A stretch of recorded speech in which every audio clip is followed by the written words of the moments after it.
圣经腓立比书4章14到19节。我们大家一起来念。然而你们和我同受患难，原是美事。腓立比人啊，你们也知道，我出传福音离了马其顿的时候，论到受的事，除了你们以外，并没有别的教会攻击我。就是我在帖撒罗尼迦，你们也1次2次的打发人攻击我的虚用。我并不求什么惠颂，所求的就是你们的果子渐渐增多，归在你们的账上。但我样样都有，并且有余，我已经充足，因我从以巴弗提受了你们的馈送，当作极美的香气，为上帝所收纳、所喜悦的祭物。我的上帝必照他荣耀的丰富，在基督耶稣里，使你们一切所需用的都充足。今天陈春美牧师要为我们带来的讲题是给予的祝福。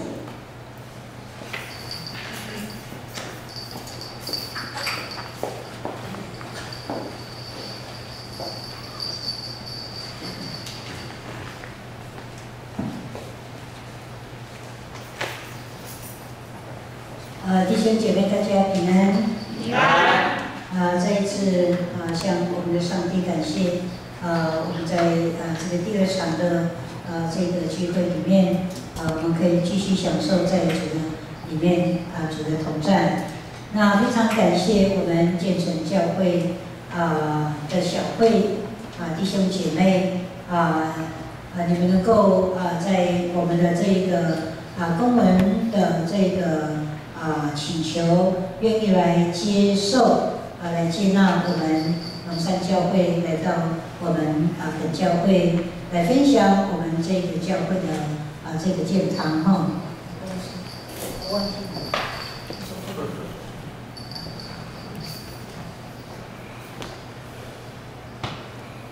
好，那感谢我们的总会台湾基督长老教会在去年通过这个总会性的募款，使我们能够到各教会特别是在我们平地教会能够有这样有机会跟大家一起在神的殿中不只是来荣耀赞美我们的上帝，更是把我们在屏东龙山教会这样的一个建堂的意向，也能够带到我们建成教会来分享，也盼望透过我们建成教会你们的带导跟你们在金钱上的这样的奉献，让龙山教会在建堂的事工上能够得到这个帮助。那可能在我们的当中，可能很多人不认识，不知道龙山教会在哪里这个龙山教会它的位置是在屏东的内埔乡。那这个地方内埔乡的龙泉，那这个地方呢有2个非常大的这个营区哈。那这个营区呢他们都是从大陆来的这些大陆青年，在38年国民政府接受台湾之后呢，他们就跟着国民政府来台湾。那来到台湾以后，他们必须要在这里结婚生子，所以他们就到我们附近的龙泉这块地方，它的附近的原住民就是排湾族跟鲁凯族，那边是三地门乡跟这个马家乡、太武乡，所以呢，他们就到附近的这个原住民的部落就取了很多的我们原住民的少尼。那所以呢，这2块非常大的营区，那个我们教会刚好就是他们的隔壁应该说我们的隔壁我们的隔壁教会要放大一点我们的隔壁呢就是那个海军陆战队新兵训练营，所以可能当中有人去那边受过这个新兵训练，那边就是我们全国会分配到那个地方做新兵训练营，所以那个地方就当时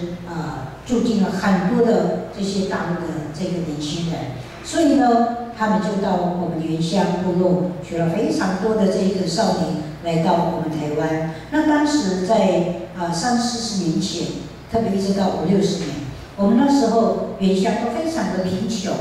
我们只有地瓜，他们说3餐都是地瓜，再不然的话口味就是芋头干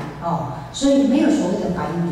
所以那个时候大陆青年来之后呢，他们就因为他们是受国家的这个薪水是国家来付，所以他们有薪水，有固定的薪水可以来生活。所以当时这些大陆的这些青年说，我们有钱可以买米，让你们吃白米。所以当时很多的少年就是因为想吃白米，不想在山上工作，因为在山上工作，你最多就只能吃地瓜而已跟芋头。所以一听到有白米可以吃大家很多的父母亲说，你要嫁给外省人你才有白饭可以吃，你才可以有高跟鞋可以穿，因为在山上你不能穿高跟鞋，必须要穿那个什么雨鞋因为要去山上嘛要穿那个雨靴所以他们很多的这些少年向往能够有白米可以吃，能够有高跟鞋可以穿，能够穿红色的这个洋装回来山上。所以那个时候一窝蜂的好多的少女都嫁给外省人因为为了取得生活能够更好，所以他们很多的少女就嫁给那些我们所谓的外省兵所以就这样，龙山教会就因为这些外省兵在龙泉当兵，因为那边有2块非常大的一个营区那所以呢，就那个地方就开始原住民就大量的到这个龙泉这块地方，所以那个时候要回山上去礼拜，因为那个时候50-60年，他们嫁给外省人，他们在原乡部落，在38年之后呢，福音进入到台湾族的这个社区这个部落，福音就在38年之后就开始福音就进入到台湾族，所以那个时候50-60年，他们嫁到这个原住民的这个到嫁给外省人之后呢，因为要回乡去礼拜很远，因为都要走路徒步。因为那个时候连单车都买不起了所以必须要走路。那没有公车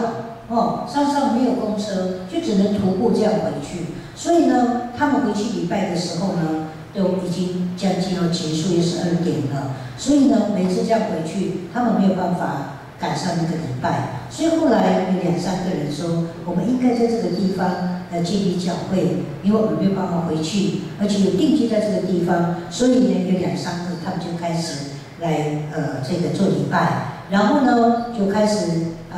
周间去找就是逐户这样子去寻找，去把那些从原乡下来的嫁到这个这边的这些妇女，请他们一起来礼拜。所以教会就这样慢慢在2个3个就开始陆陆续续就有10个20个这样的人数来进来。那所以在61年中会就设立了这一间龙山教会，也就是台湾中会的第1间我们所谓的这个都市教会。那个时候台湾中会还没有发展到都市，所以我们现在原乡的教会很多都在都市建立教会，对不对？过去是没有。那这一间算是台湾中会第1间的都市教会，也是它在都市所建立起来的。那这个教会呢，大部分90%，应该说在在30-40年前，100%都是妇女因为那个是一群外省人的太太在那个地方聚会的地方，所以外省人他们不信我们的耶稣他们说要拜祖先，所以他们不会跟着去礼拜所以那边这个龙山教会100%都是一群妇女在那边聚会。那这些妇女呢因为开始他们的经济能力也是有限，所以他们开始的时候建造了一个铁皮的这个教会了那这个教会呢慢慢的到了大概10年这个10年之后呢，有一点点积蓄了以后，大家就开始有以前的出钱有力的出力，就盖了一间这样的一个住家式的这个教堂。我们为什么说它是住家式呢？因为它这个地很小，所以它没办法做比较像礼拜堂的这个格式就它只能做这样一个这样的一个住家式。那因为这间教会呢，我刚刚讲过，100%都是妇女，但是在大概10年之后呢，陆陆续续有从部落、从山上的这些我们的父母亲为了让孩子们有更好的环境能够读书，所以他们陆陆续续就搬到龙泉这个地方因为这个地方有国中有高中大学当然就要进入到屏东市。那在山上甚至有的国小都没有有的时候要并到隔壁的一乡，大概只有一个国小。那有时候一个村跟一个村的这个距离非常的远，所以有的时候呢，不得已有些孩子他就不读了。所以为了让孩子有更好的一个学习环境，所以大家就纷纷的就来到龙泉这个地方。所以那个时候有1个2个这样的一些男的长老就进入到这个教会。那刚好这个教会也是在预备要重新建堂，因为之前这个教会它是铁皮屋，所以每一次有大台风来的时候，几乎是不做礼拜，因为怕这个那个台风会让这些信徒们危险。那包括那个铁皮屋，有的时候风太大的时候，那个屋顶也会被掀开所以那个时候大家就认为说，我们应该要盖一个比较坚固的这样的一个礼拜堂，让大家有一个安全的地方来敬拜上帝。所以在大概10年之后呢，就盖了这一间这样的一个教会。那这教会我刚刚讲过，因为陆陆续续有一些我们在部落的这些长老来到都市以后，他们的工作因为是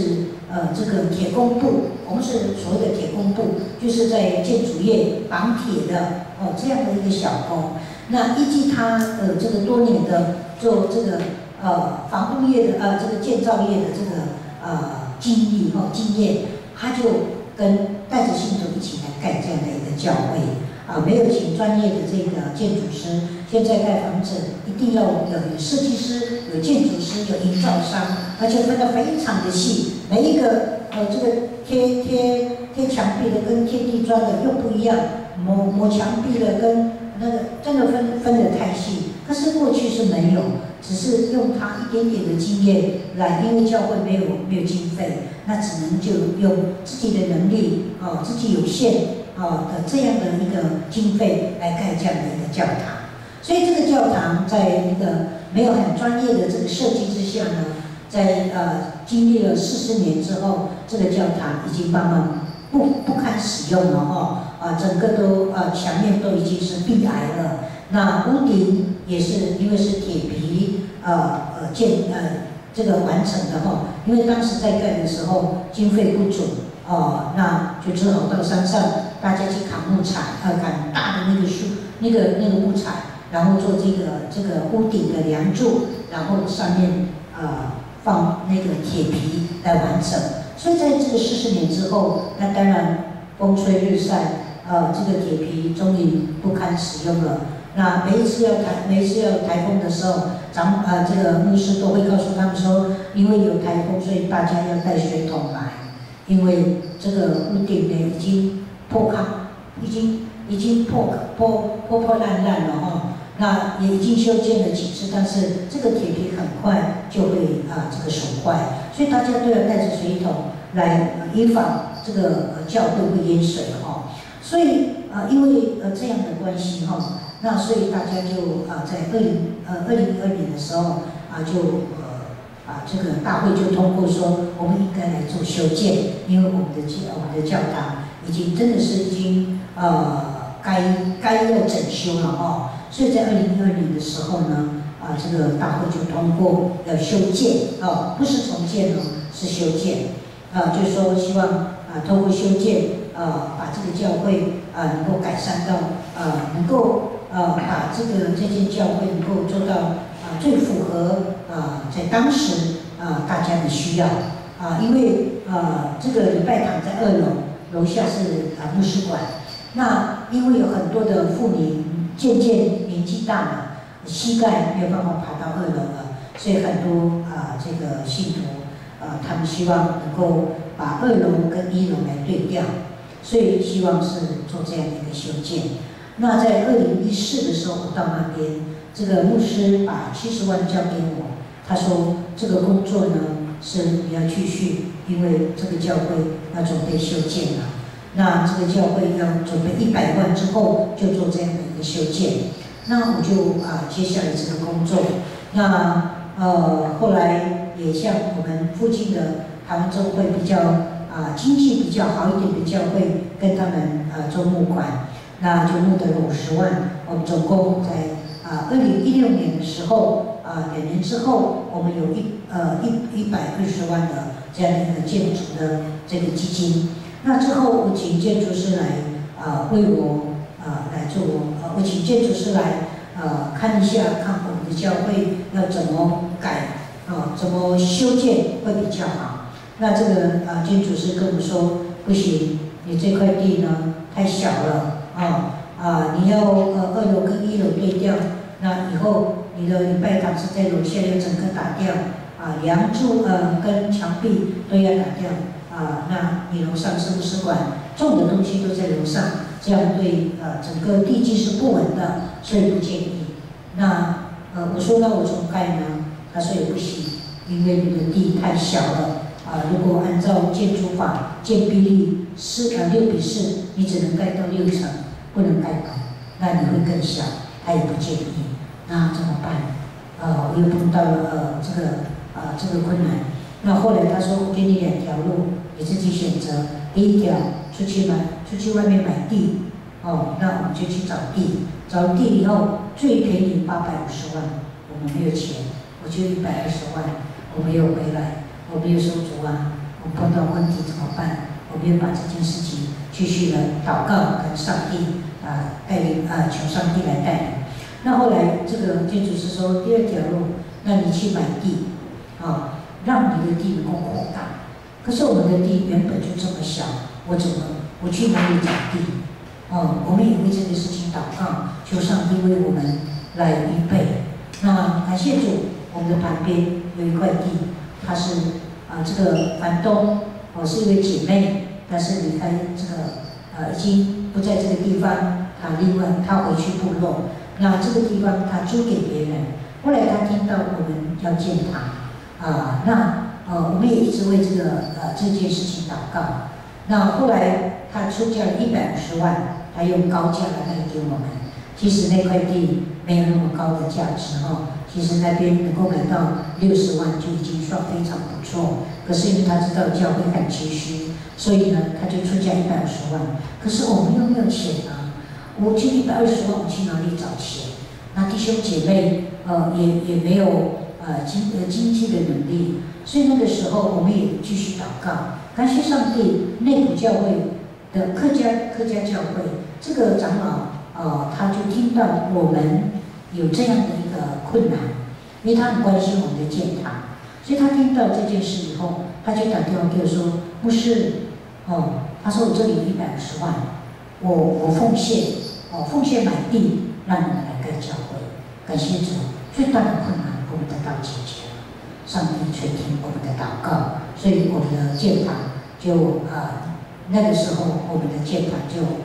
开始了那我做简短的一个介绍了这是我们龙山教会我们目前的一个建堂的这个状况了那我们这边特别做一个教会的一个特征，就是用7星灯来作为我们龙山教会的一个记号了七灯台。那这个七灯台它的属灵意义就是尊主为大，跟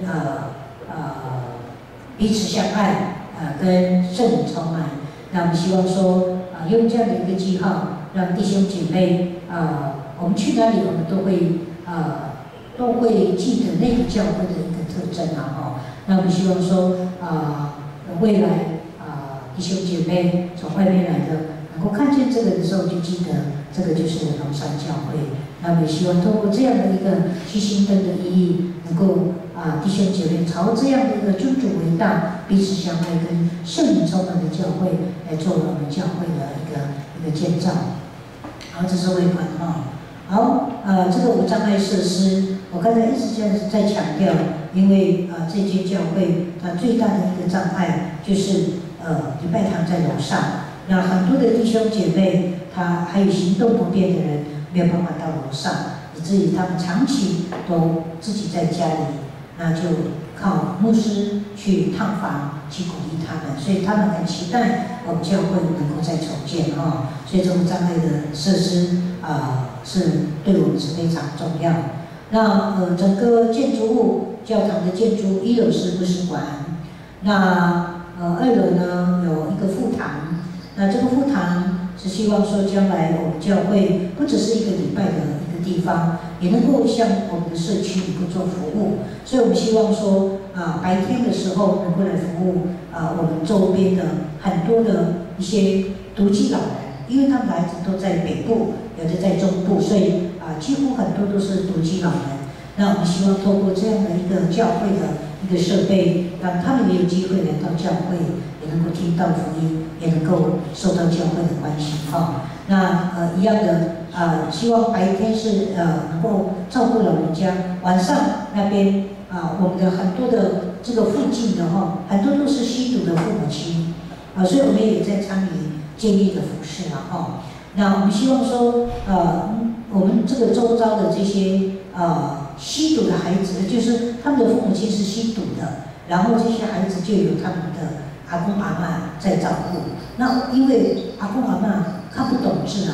那他们又没有钱去到补习班，那我们希望说通过教会一些青年一些我们的这些设备跟我们的师资呢，可以来协助这些孩子，基本可以陪读，可以帮助他们看看他们的作业，也能够把福音也因为这样让他们有机会能够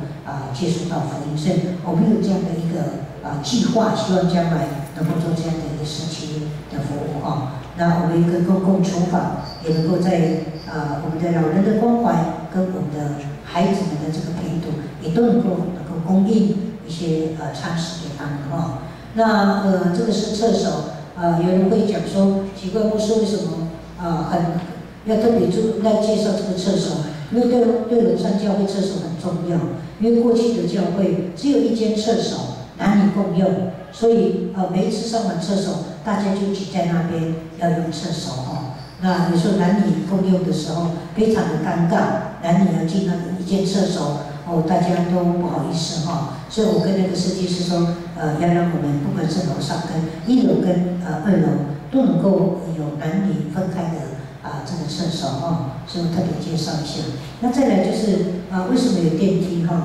本来是设计在1楼礼拜堂，可是如果在1楼的话，空间会比较小，所以设计师说放在2楼。那我跟设计师说，那我们一定要有电梯，因为就2楼而已，其实是不用电梯了但是因为我们为了要让这些我们所谓的行动不便的这些弟兄姐妹能够没有障碍的能够进出教会，所以我跟设计师说一定要有电梯，所以我们他就帮我们申请了这个电梯那再来就是我们2楼除了最大的空间是礼拜堂，我们也挪出了一个空间就是我们的会议室。那这个会议室里面靠近里面是会议室，那这个阳台这个部分，因为没有其他的空间那牧师的办公室我们就利用这个阳台这个我们现在已经在加盖了第2次工程，把它封起来，然后成为一个独立的空间，所以牧师也在这个阳台这个地方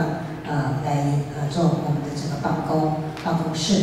那这个招待室呢？我们放在这个礼拜堂的外面，也就是楼梯跟电梯的这个出口在这个地方，这空间蛮大的在这个地方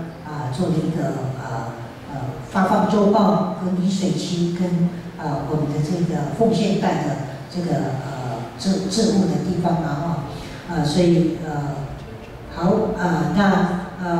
除了会议室最大的空间就是2楼就是主堂，那这个主堂可以容纳120个那为什么设计到容纳120个？是因为我们目前龙山教会的会员大概53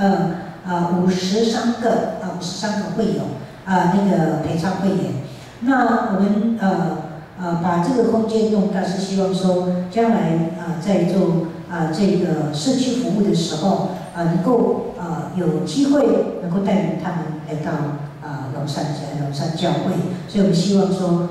能够有160人这样的一个空间来希望将来这些会长的工作能够带进更多的人进来教会。那这个是最后我们的完成图那我们是预计明年的2月26号来做献堂，跟我们的社教的50周年那最后就我们的这个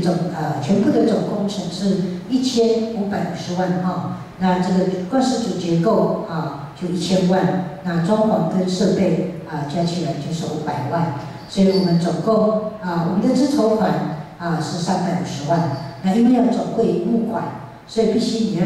你的总工程必须要有资筹款要1半。那我们就350万，从2016年开始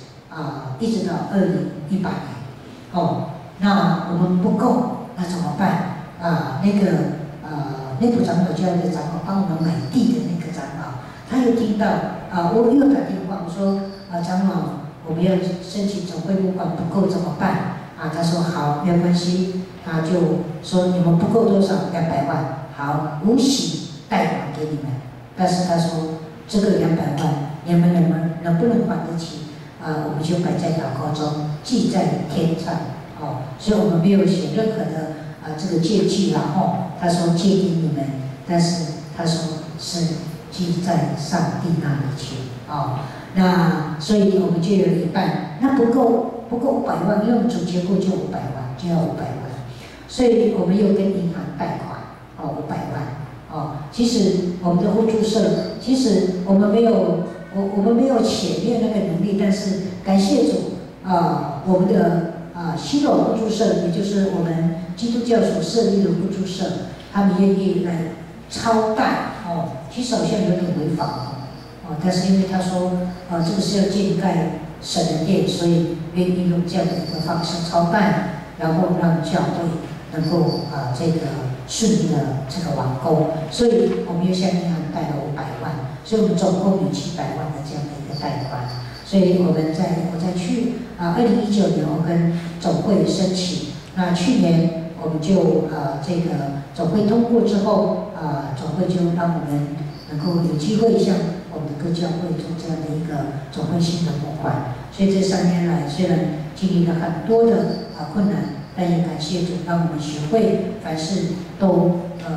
带到祷告中上帝一一的带领我们在我们所有的困难上。所以感谢上帝今天我们能够在上帝的安排带领，我们能够来到我们坚持教会。我相信是上帝的带领跟感动让我们的弟兄姐妹也有机会来参与我们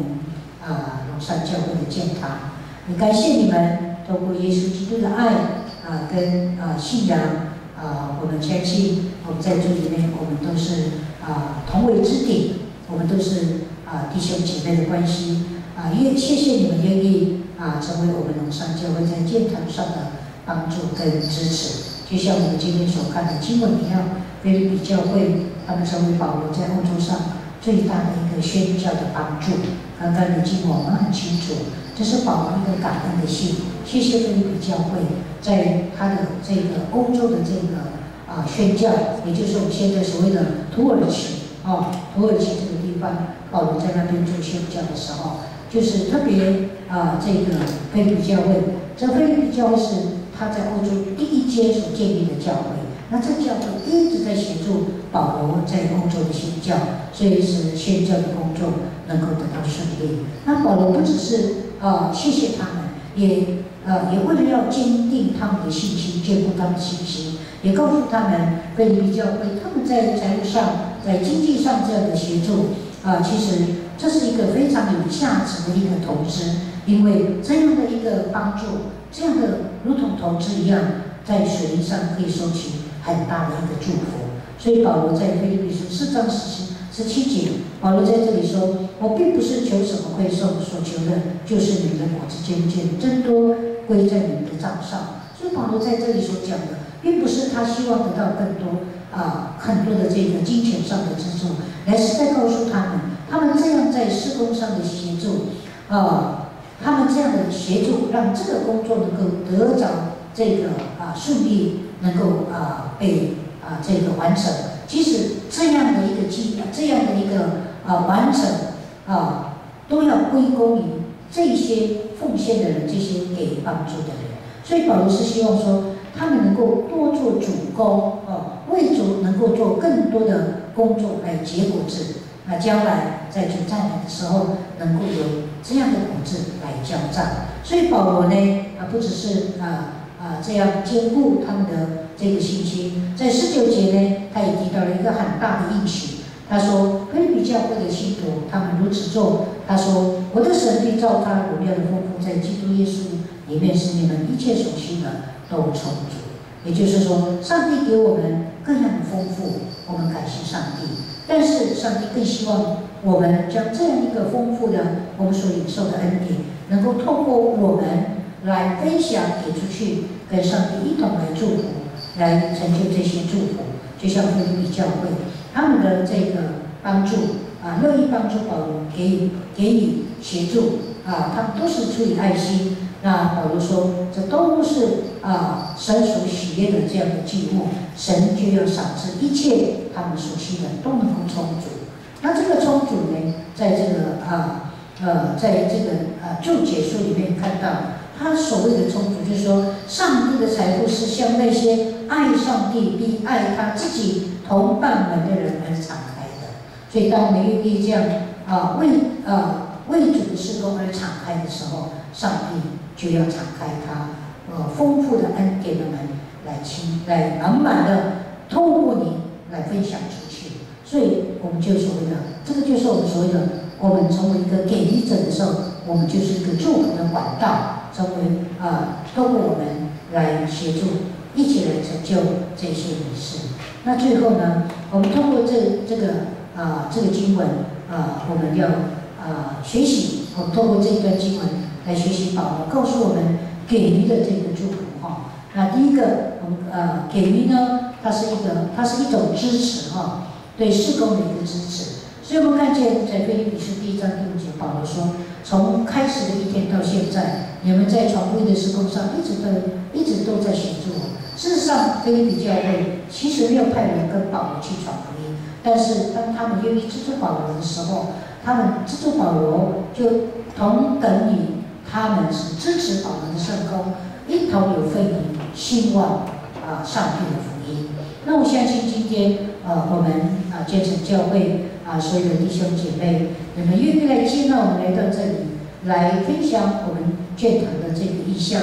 我相信在今天你们愿意这样做，就是表示你们对我们教会事工的支持。我相信对龙山教会建堂的历史我们将永远纪念我们弟兄姐妹所乐意给予的协助的这样的一个奉献的心。那第二个，给予呢是一项投资。我们看见在17节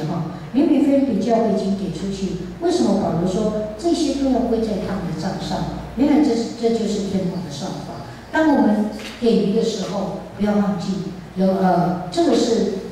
最好的一个投资在上帝的这个事工上。所以呢，我们看见在马太福音19章29节，耶稣说：“凡问我的，你撇下房屋，我弟兄姐妹或父母，我田地了，必要得着100倍，并且要得着永生。”所以投资在上帝的事工上，这个投资是100倍的。在地上的投资，我们知道现在是0.00几100万才不到，才大概有没有100块几乎很少那可是呢，我们投资在上帝的事工上，不要忘记，这个是会被纪念在神的国度，而且神的祝福是100倍的祝福在我们的这样的一个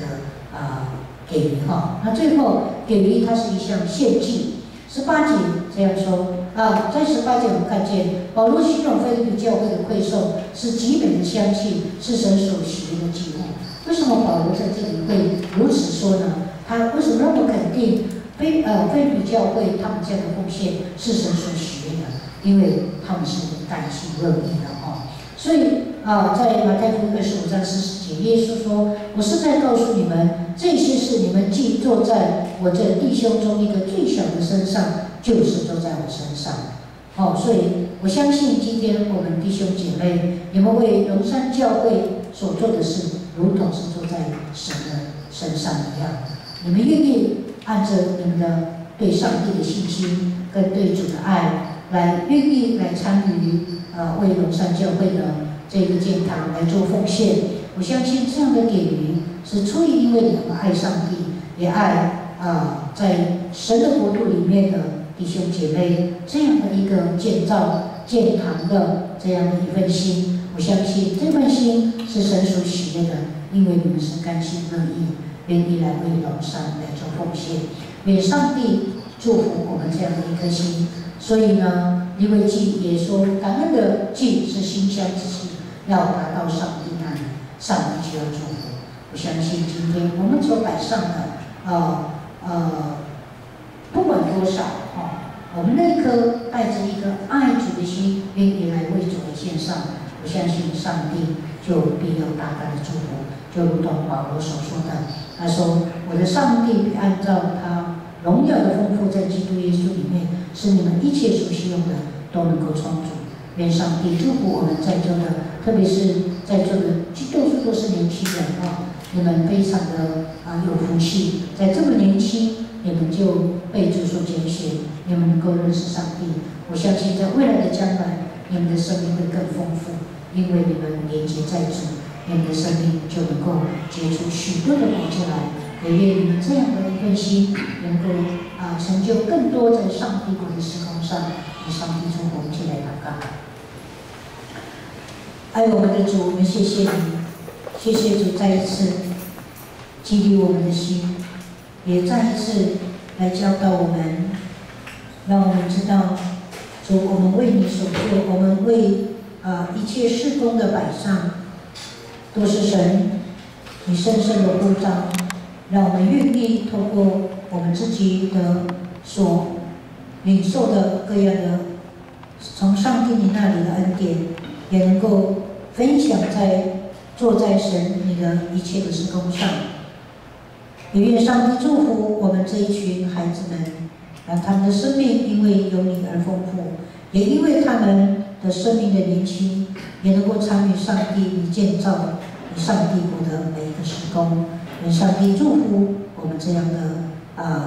领受，我们这样的感恩，都是奉靠耶稣基督的名求，阿们。我们一起来唱回应的诗歌，我要看见。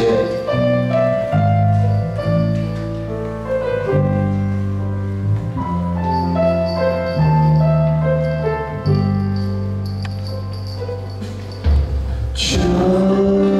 你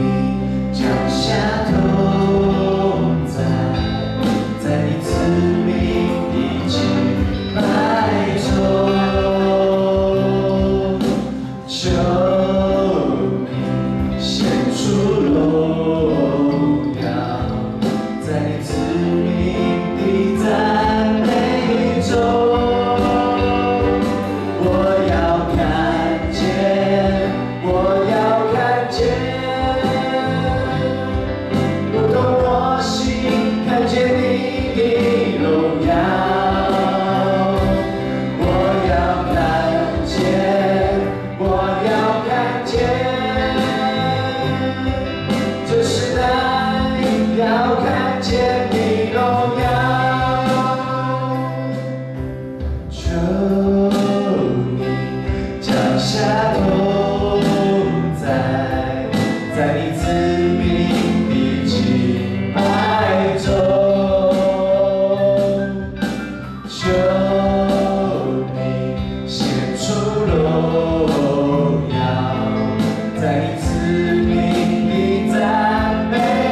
我们宣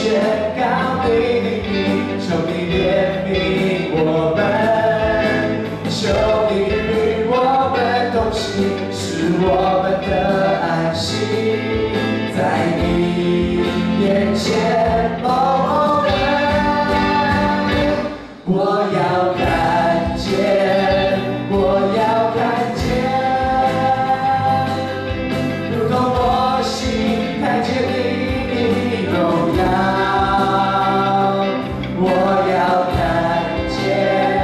我要看见，这时代要看见你荣耀。我要看见，我要看见，如同摩西看见你的荣耀。我要看见，我要看见，这时代要看见你荣耀，这时代要看见你荣耀。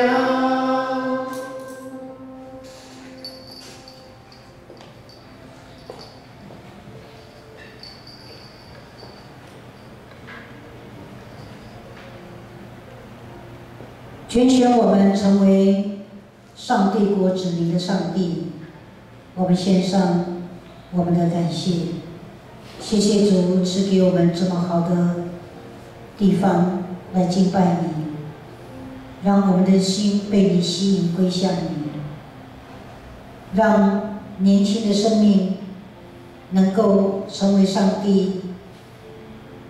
你的基督精兵，在世界的各地方能够成为上帝的工人，来带领更多的迷失的羊群能够进入到神的恩典的门。谢谢主，愿主耶稣基督的恩惠、上帝的慈爱、圣灵的感动与交通扶持，常与我们众人同在，从今直到永远。阿们。